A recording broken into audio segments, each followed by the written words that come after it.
this month is one of my favorite topics in the world. It's all about gemstones. So I hope you've come to learn and talk and ask questions about gemstones because that's what we're all about today. Nice sparkly end to the year for our bench tip session. And we have the amazing Fiona Haines with us today. I've known Fiona for, gosh, years now. And Yes. yeah, we've done lots of work together, haven't we? And you have your own jewelry business, Wise Fig Jewellery, but also are a gemstone cutter, and that's a big part of your business now. And I'll let you introduce a bit more as well. Maybe you can tell Okay. everyone, all people coming in, kind of your experience and why we're talking about gemstones together. Sure. So, hi everyone. It's lovely to see you all. So, as Jess says, I am Fiona. I started really with jewelry and then got absolutely sidetracked with gemstones. So that's really become my thing now. But I've trained as a gemologist, so I've worked through the Gem A courses in London. So I'm now qualified as a gemologist. But I also went to Thailand to learn to cut gemstones, which has been absolutely fantastic. So that's really what I'm focusing now is cutting gemstones, which is given me a really, really good understanding of how to treat them, how to look after them, what they can tolerate, what they can't tolerate. And it's really helped me in my own jewellery. So hopefully I can share some of those tips today and help you guys to understand what you're doing with gemstones. Absolutely. It's such a big topic, isn't it? And there's so much to learn. And I love that you've got the experience from being a jeweler, from being a gemologist, and now from being a gemstone cutter. So they kind of come at it from all different angles too. So anyone who's joining us, do come and say hi in the chat. Let us know your name and where you are tuning in from, just so we can get to know you a little bit better. And, feel free. I'm going to ask a couple of questions to get started, but feel free to ask any questions to do with gemstones, or perhaps just share a little bit about what you use gemstones for in your work. Do you set stones in your work? Is it something that you would like to do? So come and talk to us in the chat so that we can kind of work out what areas might be of interest. So Fiona, perhaps you could start off by just explaining to us some of the different types of cuts of stones that people might start with. So we have things like cabochons and fancy cut stones, faceted stones. What's the kind of difference between these, and maybe just a little bit of an overview of the different stones available to Yes, jewelers? of course. So a lot of it really depends on the kind of stone you've got. So a cabochon is probably what you're going to come across most commonly with gemstones when you're sort of starting out there. They tend to have a domed surface. They're quite smooth and often a flat bottom side. And that's really good to learn to set. It's really good to kind of have that security, that flat bottom, which helps to keep the stone nice and secure. But the sorts of stones you'd cut a cabochon with tend to be opaque stones. They tend to be stones that don't transmit a lot of light. They may be stones that are poorer quality sometimes that aren't going to cope with the faceting process as well. So they're often designed to really show off the stone as it appears, just looking at it. The light doesn't pass through it. It doesn't do anything special, but the stones are often very attractive in their own right. So that's a really good option for quite a lot of gemstones. But what I love doing is faceting stones. So faceting basically means putting lots of flat surfaces on gemstones. And if you look at some of the higher end gemstones, is that they'll pretty much all be faceted.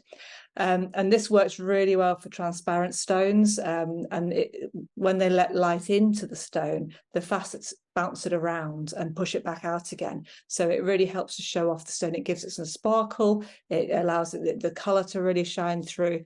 And it's a really, really great option for a lot of stones. But when you're faceting, you can basically make the stone any shape you want to. There's a few rules you have to obey. It's got to have a certain amount of depth, depending what the stone is. But essentially, you can kind of really manipulate what it looks like. So that gives you quite a lot of flexibility. But a lot of commercially cut stone are round, square, ovals. There are particular names for certain kinds of square cuts or shaped cuts, but you can also get hearts and other shapes as well. So you'll get familiar as you start using gemstones with the sorts of cuts you can use. Wonderful, yes. And I think they're all so gorgeous as well, aren't they? Like that's the thing is when you start really going into it and exploring the different kinds. I think the biggest issue I have is I'm like, oh, I love these ones, and I'm like, but I also love these ones and these ones. So, I'm sure you guys can relate to that, that you kind of want to do everything with all of them. And sometimes the biggest challenge is just like focusing on what kind of stones you want to work with first. I'm just going to say hi to some people because they said hi in the chat. Anne Marie says hi, I'm here. Anna Maria says hi, I'm here from London. Paula is here from Belfast. Welcome. Geshe, I hope I've said that right. I probably haven't. Apologies. German, but in Devon, using gemstones for my silver jewelry. Please correct me so that I get better at pronouncing names. It is one of my worst traits. Name pronouncing. Denise is here from Edinburgh. Rosa is here from Amsterdam, and she is currently studying Gem A, so that's exciting. Yay! Another convert to the cause. Kim is here, and Julie, Alicia, Denise is here as well. And brilliant, Denise has a question for us. So Denise says, do you have any advice on working with opals, and where is the best place to buy based on your experience? So maybe you can tell us a bit about opals, and yeah, any advice for working with them. What do we need to know about them as jewelers? So opals are challenging to work with. They're very, very soft. They're amazing stones. They have fantastic optical effects. So if you look into an opal, you see it's called play of color, the optical effect that you get. So by moving the opal around, you can often see a rainbow effect. Some opals will focus on some colors more than others, but that's their attraction, really. That's what makes them really beautiful, and that's why they're amazing in jewelry. But you do have to be really careful with them. They're often cut as cabochons because they're quite opaque usually, although you occasionally get them faceted. But they are they're not very tolerant of anything, really. They're incredibly soft, so any tools you use against them will mark them. So you have to be really careful setting. You also have to be careful with exposure to heat, exposure to water, exposure to any chemicals, essentially. They're not great for everyday wear jewelry, everyday wear rings, certainly. Pendants you get away with, earrings you get away with, but people who want opals and engagement rings, you send them off. It's not what you want to do for them, because they're not going to last at all. And as soon as you do the washing up with your opal ring on, you've probably had it, which is a shame. In terms of sourcing them, I don't tend to buy many opals, so I'm not fantastic on sources of opals. A lot of the main gem dealers will carry opal as well, so it's probably worth starting with them. Hatton Garden's a good place to start. If you're looking for the really special stones, people like Marcus McCallum have some really unusual stones, so he probably carries some opals as well. But it's not something I tend to work with very much because of the nightmare of cutting them really. So it's something that is beautiful and is fantastic in jewelry, but caution, really, really careful with them. Yeah, that's great advice. And I think opals are beautiful, aren't they? But perhaps when you're learning and your first pieces, kind of, especially when you're learning like a new stone setting type, working with some much harder, easier, more forgiving stones to build up that confidence, so that then you can get to the place where you're like, I can do this setting without scratching the stone, or I know how to polish this with really kind of keeping away from it. And I know for me it's a lot of like thumbnail over the stone while I'm using the tools around it as well. But people absolutely love opals, and that's great advice around the wedding rings as well, engagement rings, because that could be kind of tricky further down the line. Also, while we're going through, there's another question as well, which we'll come to next. But I'd love to know from everyone who is here live what your favorite stones are, either to work with or just, in general. So do pop that in the chat, because maybe we can talk about some of the ones that people really love. So Paula says, do you have any tips for buying ethical gemstones? How can you be sure you're not buying bloodstones? So perhaps you could talk this is another big topic, but perhaps we can talk a bit around it. So it's probably easiest if we talk separately about diamonds and coloured stones, because it's quite different for those two situations. Diamonds is quite well regulated these days. You probably heard of the Kimberley process. So all diamonds that are transported between countries have to carry a Kimberley certificate. So that will indicate their origin, and it will indicate the journey that they've been on. So they all should be traceable now. Now, it depends what you mean by ethical. ethical is that there's a minefield essentially around this, because the definition of ethical will vary depending who you're going to talk to. So I think you have to be very clear on what it is you're actually looking for. If you're looking to be sure that the money isn't going towards conflict, that's certainly one part of it. But there's also issues like whether mining companies are having an impact on artisan, smaller scale miners and the relationship between those. There's also potentially an issue with who's mined it, what about child labour, things like that. So there's a lot of issues around the sort of ethical umbrella. With diamond, my go-to is the Canada mark diamonds, because I think they have a really well traceable line, but they're not the only way of getting ethical diamonds. So that's what I have tended to lean towards. But it's, I mean, the things you need to be asking are sort of, where are they from? What are the conditions around the mine? There's also the environmental impact as well. So again, if you're including that, then you have to think about what the mine is, the impact that the mine is having on the local environment. So it's a nightmare essentially, but diamond is a bit easier. So Canadian diamonds I think are great, and that's what I go for, but there are others as well that you can look into, but ask questions is the key thing. Coloured stones are a whole other story, and it is incredibly difficult to really be sure about the provenance of coloured stones. There are a handful of companies that are tracing from the miner through to the sale, and that's really the only way you can be absolutely certain of that stone's journey. There's a fantastic company in the States, Answer Gems, which is doing this, and they can tell you which miner mined their stones, and they support women miners as well. So they have a really great trace for them. There's a company in 1948 in this country that is working in a similar way. So they work in partnership, and I don't know if they can trace the individual miner, but they can tell you where they've come from and what's happened to the stones since. When I'm buying rough stones to cut, it's quite hard to go straight to the mines. You can't do that. So I tend to use American dealers who will not necessarily be able to tell me who's mined it, but they can tell me that the money that we're spending is going back into the communities to support those local communities. So they're building schools, they're feeding kids, they're really sort of trying to improve the environment around that. So that's a positive that I tend to focus on. But I think it's very, very difficult. Many dealers will talk about ethical stones, but until you start asking the questions, is what do you mean by that? Can you tell me exactly where it's come from? Can you tell me where it's, what the mining conditions are like? There is also an argument that, what are good mining conditions? There are many artisan small scale miners who are mining in what would look like quite dangerous conditions. But actually, if we as outsiders try and stop them doing that, try and change the conditions, they're going to lose money, they're going to lose their income, and actually that's maybe not necessarily the right way forward. So it is a complex area, and my advice really is ask questions to the people who are selling you the stones and try and get a feel for what they can tell you, but also what they can't tell you. And then it's up to you whether you feel that matches your values, really. Yeah, thank you for that, Fiona. I think it's such an interesting area, and we do have a lot more information than we used to about it. If we think back to a few decades ago, the idea of an ethical gemstone would have just been not even thought about, I don't think.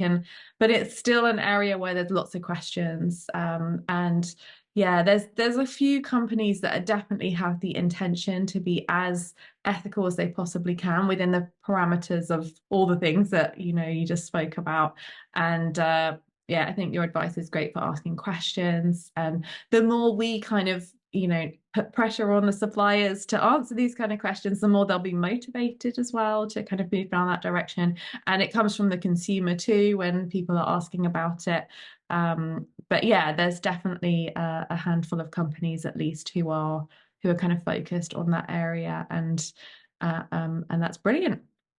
We've got lots of different questions. I actually had a question based on the back of this, which Yeah. I'm going to squeeze in, and it's to do with synthetic stones because, so I suppose, natural gemstones are the original beauties, the things we all loved, but I've definitely seen a huge movement towards, things like synthetic diamonds, and there's been some debate as to whether that's more ethical or less ethical, and I just wanted your general thoughts on synthetic Yeah. stones.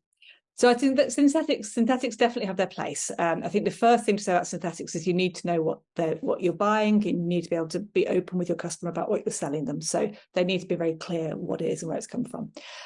In terms of the ethics around synthetic gems, again, of course, their production won't involve mining, won't involve dangerous working conditions, won't involve children being sent down mines. So yes, okay, there is that's really positive. There is a huge amount of energy use around synthetics. So if you're looking about the environmental impact, it's not quite as straightforward as you might think, because very high temperatures, very high pressures are required for the manufacture of these gemstones. So the green side of them is not quite as clear as many people make it out to be. In terms of value, synthetic gems generally don't have much value. They are produced in massive quantities, and diamonds now, it's really interesting watching the diamond market over the last few years, because if people are trying to sell on what they're calling lab created diamonds, so synthetic diamonds, they have no resale value pretty much at all. So that's really worth bearing in mind when people are investing money for diamonds, really, because compared to the natural diamond, it's very much done that. So I think that's something to bear in mind going forward as well. Absolutely. And mosanites have been something that's kind of come up. And Yeah. what is a mosanite? The moissanite there is a natural equivalent, but it's very rare. So most moissanites that you see in the jewelry industry is synthetic, and it's a very good diamond simulant. So it's not the same stuff as diamond. It's not made of the same material, but it looks a bit like diamond. You can tell it apart if you're trained, if you're a gemologist, if you know what to look for, relatively easily. But it has the same sparkle. In fact, has really good sparkle, and it can look very attractive in place of a diamond, and it's a lot less expensive. So that is quite a popular choice. It's quite hard, it's quite robust. It's not as hard as diamond, but it's a decent stone to have as an alternative to diamond. So again, yes, absolutely, that has its place, and I think that makes jewelry more accessible to many people, which is fantastic. But just absolute clarity on what people are buying, I think, is really important. Absolutely. Okay, interesting kind of takes on things. Denise says she has a question. What is your favorite cut of diamond to work with, and why? Oh gosh, so diamond cut, I prefer probably an Asher cut, which is a square emerald cut essentially. So it's a square shape with this corners knocked off, and it has little steps going in. So it's you can see very clearly into the center of the diamond. There's a bit of sparkle, but not too much. I don't cut diamonds. So diamond cutting is a completely different industry. It's very different equipment. It's very much technology driven, because the amount of you get out of a diamond is mapped out in computer aided software. So it's very different. So I cut coloured stones. So there's a range of cuts I like. I quite like cuts that throw a bit of sparkle into the coloured stones.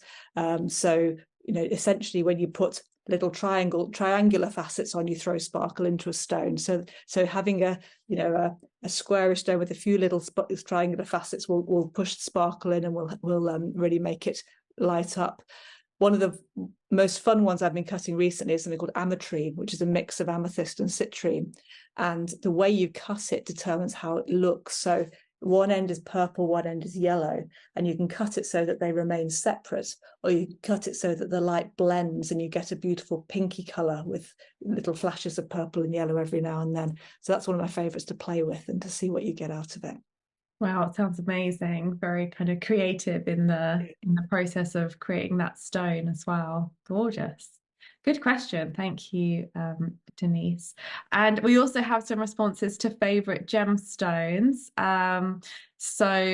We have quite a few labradorites, garnets, sapphires, carnelians, lapis. And I think people are also choosing partly based on what they're used to using. And then for some of us, it's on kind of things that we really like wearing or buying. Turquoise, tourmaline, quartz, opal, emeralds, yellow diamonds, citrine, boulder opals. So a real mixture. I love that. I thought there would be more like similarities. Rossa says emeralds, rubies, sapphires. Love all of those. There's a bunch more as well. So yeah, it's really nice to kind of see the diversity. What I'm just thinking of some of the most common uses perhaps for gemstones, especially in sort of fine jewelry or that sort of kind of end of the market. For Mm. something like an engagement ring, that is a great project for a jeweler to work on because it brings in a good income. Or a piece, an heirloom piece like that, shall we say. What are some of the gemstones that we might encourage our customers towards? We mentioned that opals are not great for that kind of Mm. engagement ring style everyday wear. Yeah, what kind of stones would work really well for an engagement ring if they didn't want to go down the classic sort of diamond route? Yeah, so I think the more robust stones, really, the harder stones are the better bets, but also those that can look attractive and be cut nicely. And that's really one of the reasons diamond has taken off, is because it has those properties. It's very hard, it's very hard wearing. It can put up with quite a lot of abuse, but at the same time, it looks beautiful. I think the next favorite in my book would be sapphire, really, sapphire and ruby. So many of you may not realize sapphire and ruby are essentially the same stone. They just have slightly different impurities. So if it's red, you call it ruby. If it's pink or any other color, you call it sapphire. And it's hard. It's less hard than diamond, but it's the next hardest stone. And it is pretty robust. And the range of colors of sapphire is really wide. Pretty much any color you can get a sapphire, and often a combination of colors as well. So that's a really good bet for engagement rings. Some people go for emerald. I have reservations about emerald. It's very brittle. It's a little bit softer than sapphire, but it's also really brittle. So setters hate it. It's something that's really, really difficult to set because you kind of can't breathe while you're doing it, just in case it cracks. And it's not brilliant for everyday wear. Some people do go for it, but I think that's something that you have to be quite cautious with. Synthetic emerald is better, but the natural emerald is not a fantastic choice. So sapphires is the most obvious thing, really. There's a whole range of other stones that kind of a little bit less hard, a little bit less robust, that are okay, but probably not amazing. So the quartzes, garnets, topaz isn't too bad, and some of the other beryls like aquamarine. So they're okay, but with engagement rings, I think you have to really kind of talk to your clients and work out, what their lifestyle's like and what their ring's going to go through, and be really clear with them what the expectations are around looking after them. Yeah, absolutely. And I guess when you're on coloured stones as well, it's thinking about the colours that they like and the kind of the style that they like and the metal that it's going to go with. There's so much to think about, but I think that's always quite interesting. And often when people do come looking for engagement rings, they're very happy to be guided a lot of the time. They don't really know what they want or need. So, and it's the same with commissions. Like they know who they want it for and why they want it. But a lot of the time, I think part of our role as jewelers is to kind of really suggest what might work well. Yeah, absolutely. And I find, some gemstones, names of gemstones have such an array of colors, like tourmalines. Like there's so many different colored tourmalines. There's so many different colors of like a topaz, a spinel, whereas other stones you pretty much know, like a ruby is going to be red. It's a bit of a random question, but it just came to my mind. Like, do you know why that is? Is it because some are more categories and some are more specific? Or I'm just thinking when people are starting off buying them, it can sometimes be a little confusing, kind of that Yeah. some are mixed colors and some of them are. It's really confusing. And I think historically, we couldn't tell the difference. So, I mean, you'll be aware, I'm sure, one of in the crown jewels, the Black Princess ruby is actually a spinel, because when that was in that era, you couldn't tell the difference between spinel and ruby, and it was a red stone, so they thought it was a ruby. So it's really only since we've started being able to work out what the chemical composition of stones is that we can be sure what they are and put them into a category. I think a lot of this is familiarity, to be honest. I think as you get to know stones, you get to understand what they can look like, what their appearance are. And if you, like me, have spent hours looking in gemstone shop windows, then you get to feel, this is a spinel window because they're all lavenders and blues, and it kind of jumps out at you a little bit. But I think when you're starting off, then there's some really obvious ones that you can start to recognize. That amethyst and citrine, for example, you're generally going to, it's a very specific purple that you're going to get with amethyst. Generally the saturation will vary, but you tend to get the same sort of color. Citrine, the color will vary, but again, it's going to be quite an obvious sort of stone to get to know. I mean, actually, I quite like the different colours. The tourmalines are amazing. I don't know if any of you have seen the stripes. You get the different stripes along them, and the range of colours you get in those is fantastic. So for me, part of the attraction is the variability. Yeah, absolutely. And kind of the creativity that comes with all of that as well. And it's really exciting to see a stone that looks a little bit different. If you're used to seeing a lot of the same, and then there's something that's like, oh, this, I almost don't know what this is, or it's got its own kind of personality. I think that can really make a piece come alive as well. Brilliant. Another question. So Gesha says, I'm relatively new to buying stones. I go to Curious Gems and choose something that I fancy normally. What tips do you have for someone who's just starting out with stones? How do I know the quality? I don't dare to go on eBay or somewhere similar because I have no clue. So yeah, maybe some kind of tips around starting out and what might be some nice stones to start with, I suppose. I felt exactly like that when I started out. Actually, I remember buying something and thinking, how can I sell that to somebody? I don't even know what it is. And yes, it is very difficult. I think probably the way you're getting it from is important to start with. And these well-established businesses are reputable. If it's somewhere that's well known, if it's somewhere that's well thought of, you'll get what you're paying for. If it sounds too good to be true, it will be. And eBay is absolutely hilarious in terms of what's on sale there. So I've just to see what you got, I've bought a few stones off there. So I've had some amazingly certified rubies for £1.50, which are nothing like it. They're glass. Or some emeralds, which again, it's something totally different. So it's on eBay. I wouldn't buy online without it being from one of these kind of very well-established businesses. If you're going to buy from an individual, and if you're going to buy from somebody that is kind of more specialist, then talk to them, talk to people about them, talk to other people who bought from them, ask about the stone, ask about where it's come from, what its properties are, why it's that price. What you'll start to find is that there's a range of quality of stones, and it might be in terms of how good the color is, it might be how well it's cut, it might be how many inclusions or what sort of inclusions are in it, which affect its durability, and all those factors will start to affect price. So when you're starting, actually the quartzes are great, amethyst and citrine and similar smoky quartzes. There's a whole range of colors you can get in quartz. They tend to not have many inclusions. They tend to be pretty robust. They tend, you'll be able to see what you're getting. It's very much shows itself as what it is. The only disadvantage is the stones tend to be quite bulky because they have been cut quite deep. But if you can cope with that, then that's quite a good place to start, I think. Absolutely. Wonderful. Thank you, Fiona, and thank you for the question.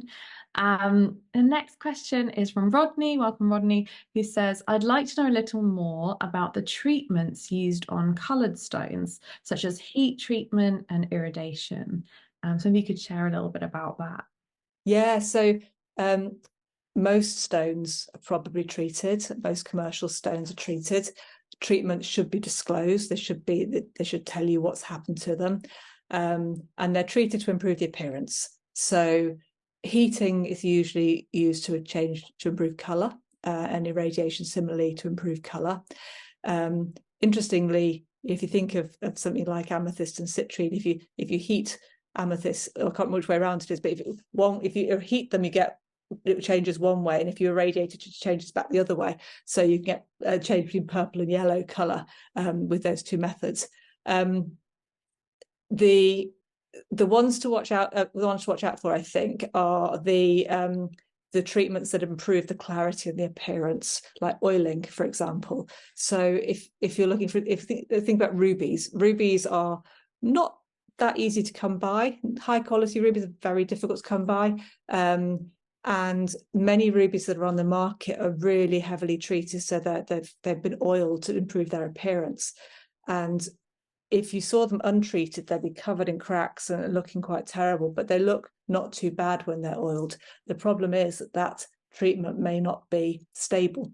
So depending how you're treating the stone, depending, if you were put it in an ultrasonic or try to polish around it, the oil may well not stay. So then the appearance of the stone will decline while you have it, which is difficult.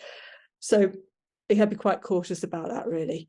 I mean, it's not necessarily bad that they're treated, because it does mean that they can then be used and are accessible, but you do need to just be aware of what you have. The other thing is that treatments can conceal a stone that may be more prone to damage. So, if, for example, if you had an oiled ruby or a one where the fractures were filled with something, and then it was exposed to heat, it'll probably break.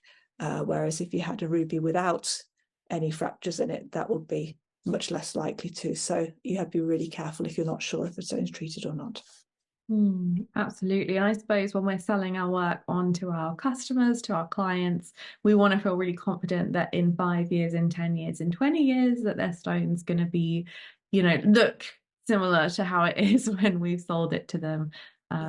Especially with that sort of higher end work, which some of the gemstones are.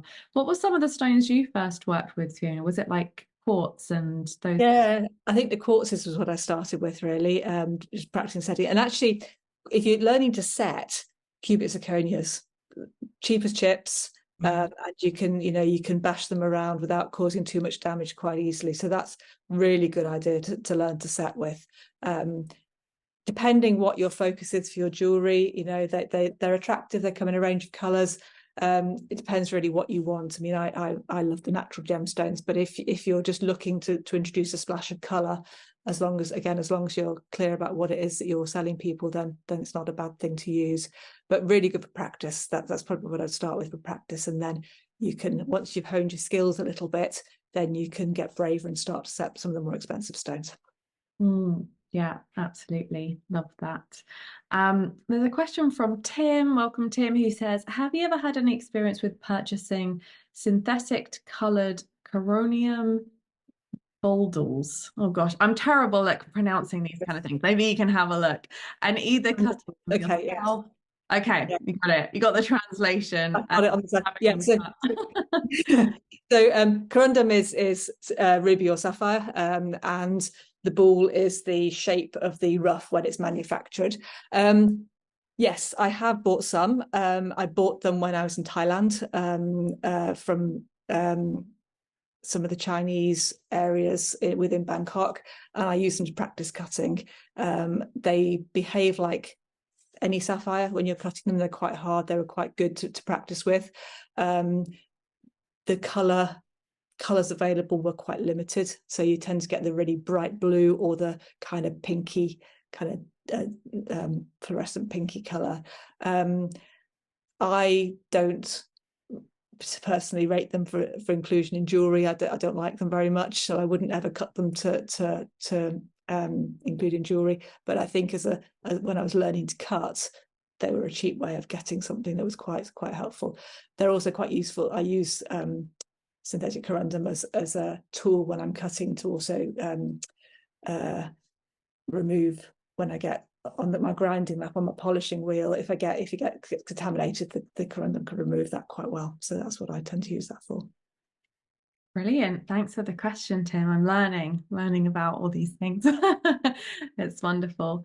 Sarah says, can sapphires be kiln fired in metal clay?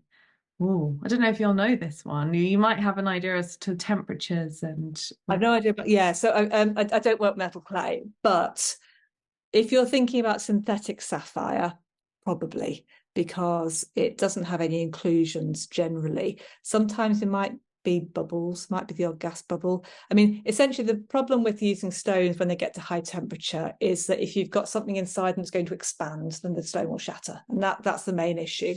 So you want a stone really that's very clean inside. A natural sapphire, unless you're paying an awful lot of money, will probably have something inside. So there is a risk. So in theory, they may be okay, but it's a risk. If you were going to try synthetic sapphire, you'd probably get away with it. But you have to be aware anytime you're heating a stone, there is a real possibility it might just crack. If you do heat a stone and get away with it, don't quench it. Just let it cool down naturally, because if you quench it, that's also when it's going to crack because of the sudden change in heat. So if you think it's going well, if you've done it, and then just let it cool and then see where you're at. The other thing that heat can do with some stones is change the colour. So you just need to be aware of that. I can't give you a comprehensive list, really. It depends a little bit what treatments they've had before, but that's also a possibility. Less likely with the lab created because they tend to be more stable, but it's a possibility. Absolutely. And Anna Campbell's just posted a link to a guide to firing stones in place with metal clay as well. So you can have a look at that just for the metal clay angle, because there's certain stones that are like, yes, you can fire. And then there's other stones that are like, well, this is how dodgy it is. So you can make an informed decision as to whether you want to. And sometimes, sometimes you recommend just putting them in the kiln and firing them by themselves instead of in your made piece. If you feel confident, after you've done the research that they should be fine. And especially if they're not too expensive, the stones themselves, because then if they fired and they've survived it once, then the chance they'll survive it in your piece is stronger. But there's always risk, isn't there? And I guess this brings us on to another question that I think would be useful to answer, which we spoke about before the session, which is, if you're doing something that requires heat in your work, that on a piece the stone's already been set, for example, like resizing a ring with a stone setting in it, or if you have a bracelet with lots of stones in and a jump ring has come off and you want to solder it back on, what do we need to consider when we're working with heat and stones in that way? Yeah, so I mean, it's the same considerations really. So most stones, it's risky. I've wrecked a lot of stones trying to do stuff like that, so it's always a possibility. What I tend to look at now is how far away from where I need to apply the heat the stone is. Can I protect the stone in some way, either underwater or with a thermogel, or some people put in a potato? There's different ways you can do that. So that's probably the first thing to think about. If you've got an expensive stone, if you don't know much about it, if it could be included, I would be really cautious about that. I think now that there are laser welders around, I think if you've got something that's precious, either through actual monetary value or through a sentimental value, I don't think you're doing people a favour if you take a risk on it. I think you really need to find somebody with a laser welder and do it that way. It's probably the safest way to do it. But for cheaper stuff, if you're going to take a risk, then that's fine. I tend not to breathe when I'm doing that. I hope it doesn't take you too long, Fiona. Quite quick. So, but yeah, I mean, I think no matter how much you know about how things should be fine, it's always still a risk, and you might always get a surprise. So it's as I think as you said before, Jess, it's the balance of risks really. It's kind of working out whether it's worth having a go. Absolutely. And I think these are things we can be honest with our customers about as well. You know, like if someone comes to you and says that they want this or they want that, and you understand, you know, about the risks involved, and you can explain to them, look, if you really want me to do this, this is, it could go either way. Some people are happy to take the risk and they just, you know, want to give it a go. And but for many people, they'll be like, okay, well, there is this one place you can go where there's a laser welder and it's pretty much 100% guaranteed it will be fine.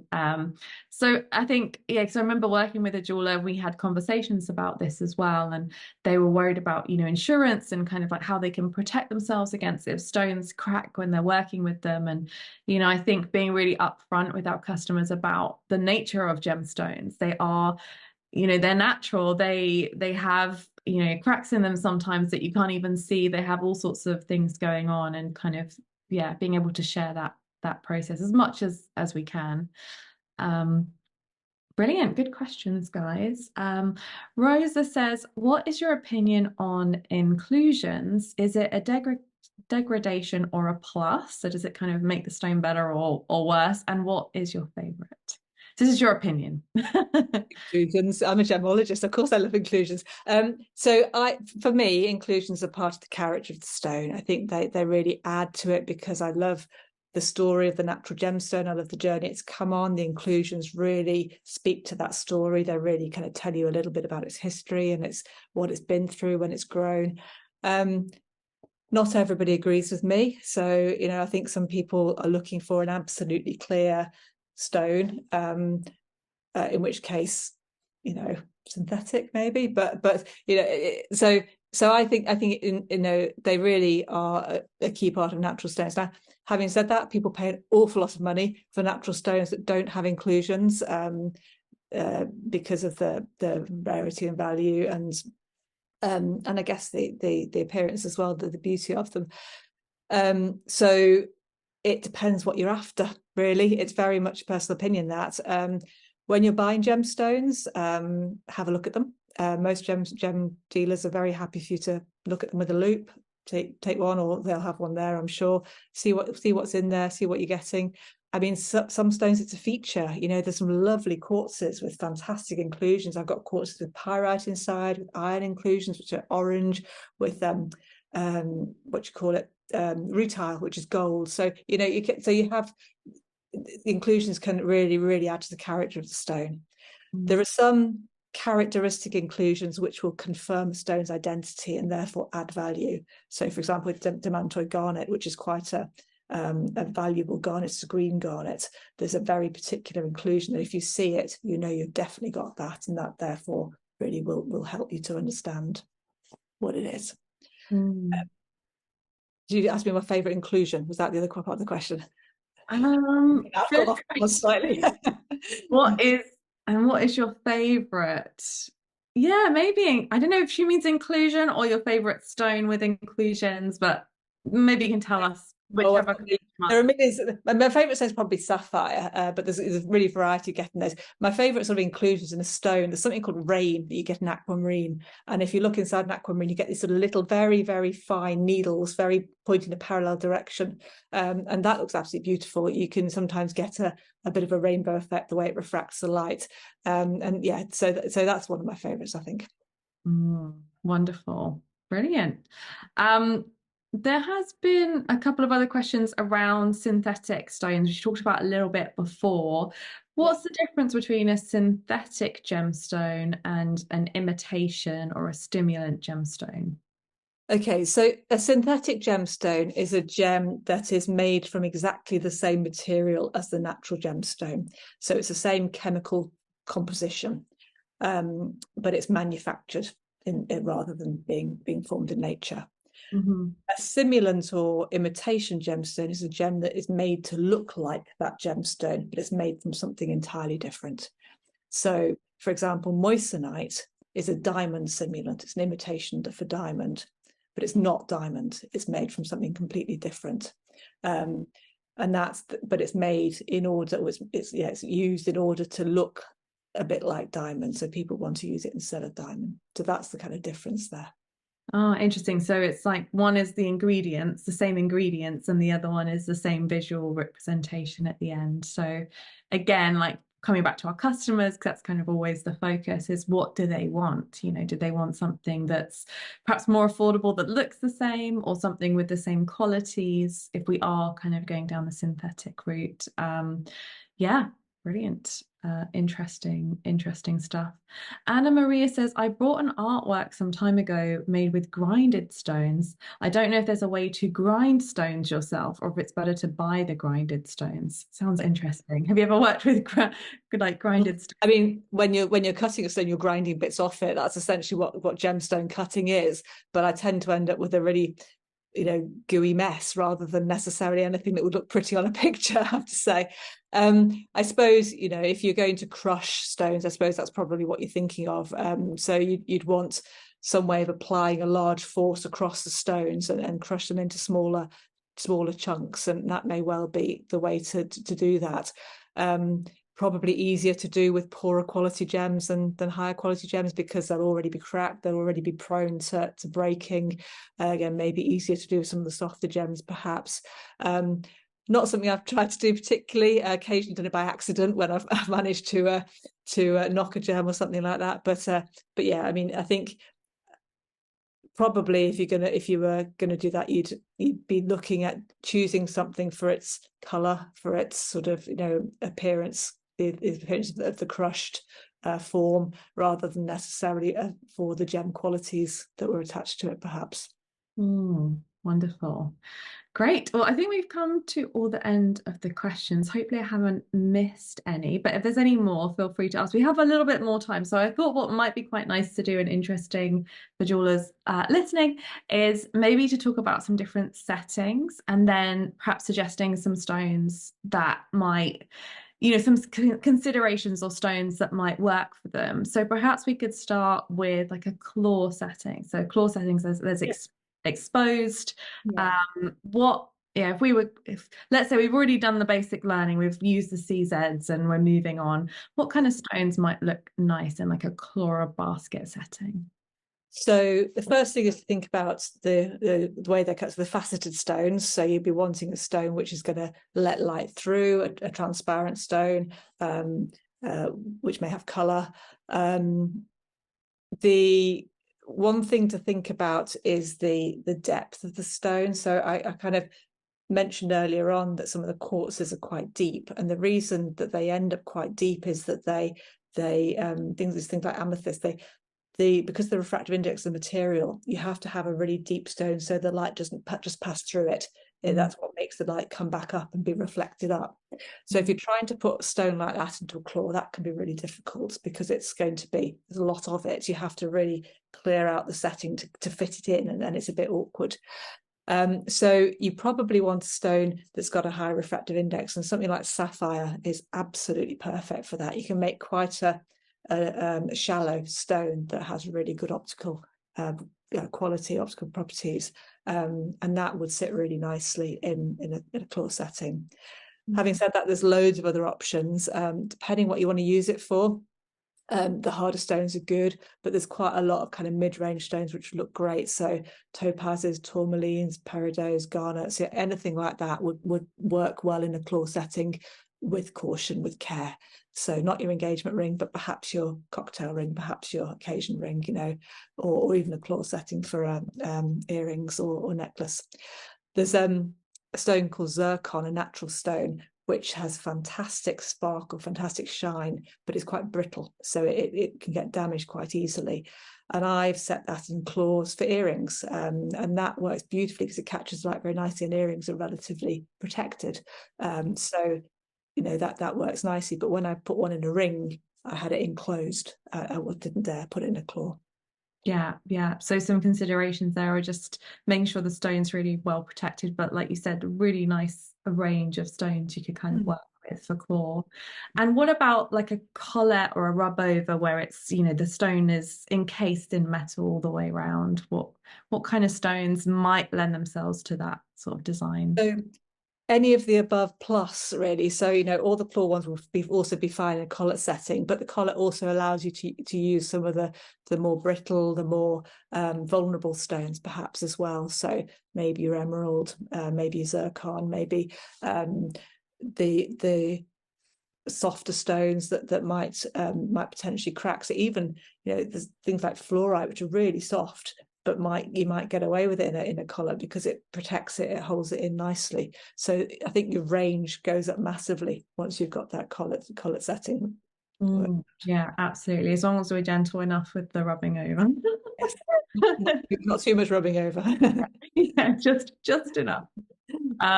Yeah, brilliant. Okay, and what about kind of smaller stone settings like something like a pave or a micro claw where we perhaps got a cluster of lots of stones together and they're perhaps held together by quite small, beads, and are there any sort of considerations around those settings? So I suppose one of the things is thinking about the getting a hold of a range of stones that are identically cut, because you want that uniformity in a pave. I mean, traditionally diamond is what you'd see in that, but you could use colored stones as well. CZs would work, sapphires would work. I think with pave they're not massively protected, so I think you would the cautions around some of the softer stones I think would be there. You're also using a fair bit of force, I think, to set them, so you want to be a little bit careful with that. But yeah, I don't think there's a great deal of restriction beyond the obvious, really. There, you just don't really want a pave set like 50 emeralds, or that would be quite a a challenge. Yeah. Yes. And Sarah says, I love using carnelian with rub over, but with a hole in the back to let the light through. Yeah. Is that a consideration as well, I suppose, when thinking about your stones, is the back? So with faceted stones, actually it doesn't matter massively because the light goes in the front of the stone and will be reflected back out. But something like carnelian, which is usually a cabochon or a carving, something like that, then often it's opaque, but you might have a bit of translucency. If you've got some translucency and light can get through it, then yes, that might work quite well. It's a nice way to just brighten it up a little bit. But I think thinking about where the light's going is important. And, if it's a pendant, then it's probably light's not going to get to the back anyway, so it may not be that helpful. But if it's an earring, for example, then that would work quite nicely. But yeah, it's quite nice to kind of use your design to really complement what the gemstone needs in order to show it off really well. So that can be quite nice. Absolutely. Wonderful. Tim says, what is a rub over? Good question. There's lots of different types of stone settings, and there's lots of different names for them. And sometimes, there can be different names for the same thing. So essentially a rub over is anything where the metal is rubbed over the stone. But generally speaking, it's applied to like a collet setting where you make like a collet, which can either be tapered or straight, goes round and then you rub it over. Or a cabochon setting can be a rub over as well. There's quite an umbrella term, but it generally I think of it as like collet setting or potentially cabochon, depending on the nature of the stone. And Anna shared a helpful guide, gemstone setting types for jewelry, because I remember when I first started learning about stone setting, there are all these different names and people call them different things. And even still, sometimes people say, what about this setting? I'm like, I don't know that setting. And look at it and I think, oh, I do. It's just a different name that I've called it before. So it's fun kind of how we all learn these different terminologies as well. Isa says, what kind of turquoise is your favorite, thinking about region and color? Do you use turquoise, Fiona? I don't tend to use turquoise, to be honest. I mean, I think turquoise is a bit difficult in that there's an awful lot of fake turquoise around. So you do have to be a little bit careful in terms of where you're getting it from and whether it is what it says it is. There's something very similar called howlite, which can be dyed to look like turquoise and is quite commonly sold as turquoise. So no, I don't tend to use turquoise. I mean, I have enjoyed seeing it in kind of bright gold jewelry in the past, but it's not something that I use at all at the moment, I'm afraid. So I'm not sure I'm qualified to answer that question.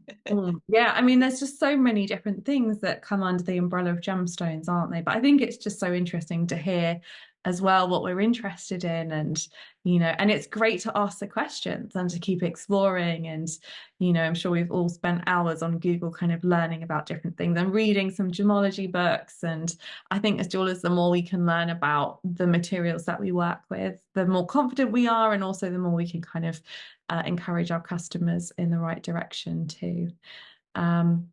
Sarah says, I recently set a carnelian cab, which is a cabochon, that sat slightly proud from the back plate, a happy accident. So wonderful. Yeah, it's nice when things go accidentally in the right direction rather than the other way around, which can happen with gemstones. Fiona, have you had any challenges with working with stones? Millions, millions, millions. Yes, I mean, I think, yeah.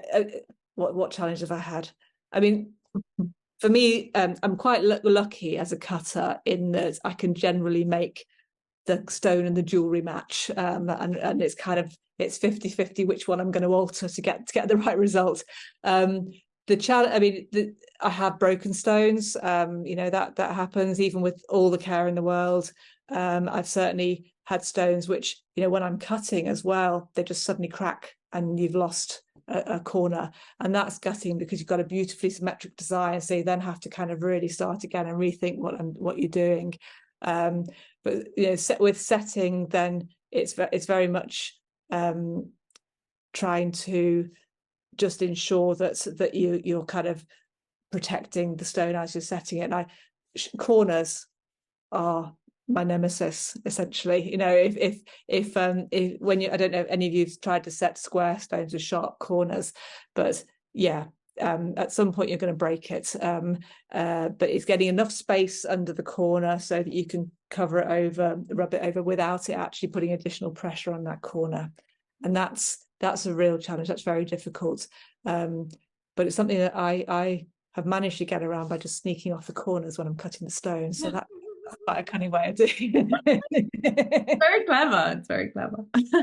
Adaptable. But yeah, so I mean, setting is not straightforward. I mean, it's something fantastic to learn, but you can spend a long time learning setting, and you can spend a long time practicing it. It's really something that I still have huge respect for professional setters, people that do this well, because it's still something that you know, every time I'm doing it, I'm still holding my breath. I'm still kind of keeping my fingers crossed, and I get there in the end. But you know, it's something that takes a long time to get really, really good at.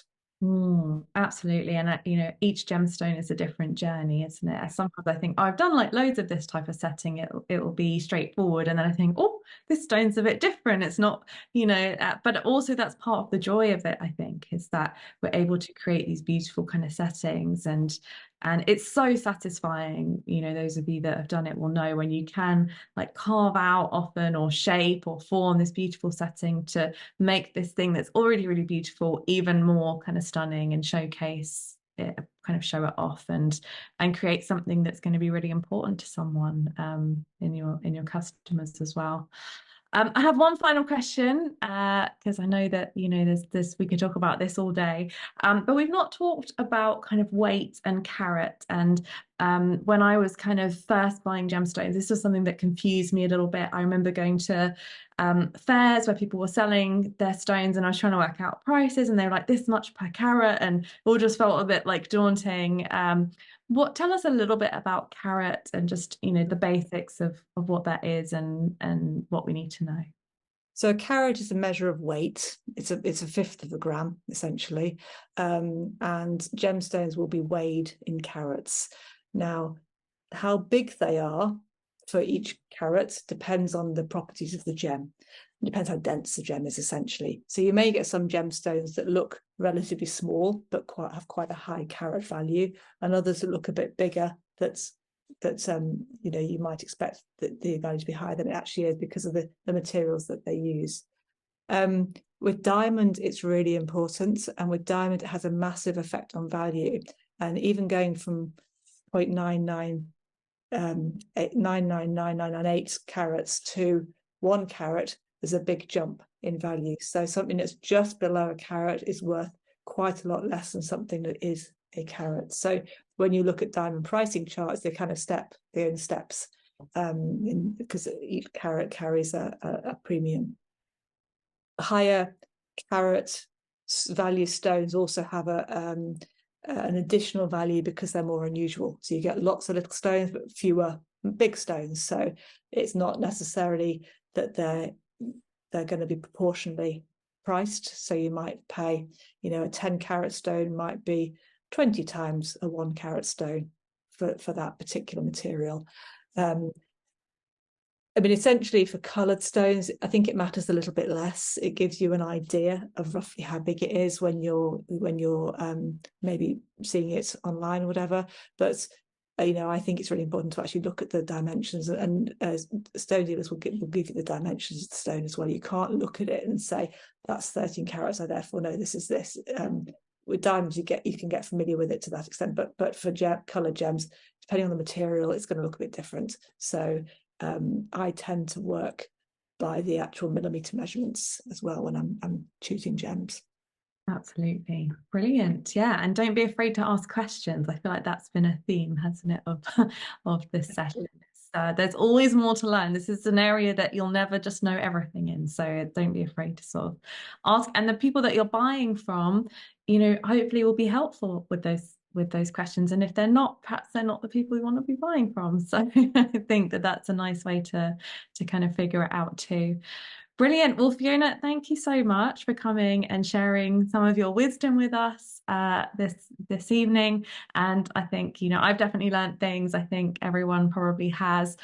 Fiona teaches on one of our diplomas, a diploma in fine jewelry, where we do lots of stone settings, and she has a gemstone masterclass within that course. Although I did see Jane's asked, is there a basic course for gems to look at? And that might be a fun thing for us to create. Maybe do that next. Yeah, we'll add it to the list, Jane, because that would be nice, something accessible for people to get started with. But yes, keep learning, keep asking questions, keep practicing, and keep sharing with us what you're doing. And Fiona, if people want to find out more about you, come and see your gems and your jewelry, where is the best place for them to connect with you? So I have a couple of websites, Wise Fig Jewellery and Wise Fig Gems. The gem site is all the gems I cut. I sell to jewelers as well as using gems for my own jewellery. And I'm always happy to answer questions. So there are contact emails on both of those sites. I'm also on Instagram intermittently. I'm not very good at it.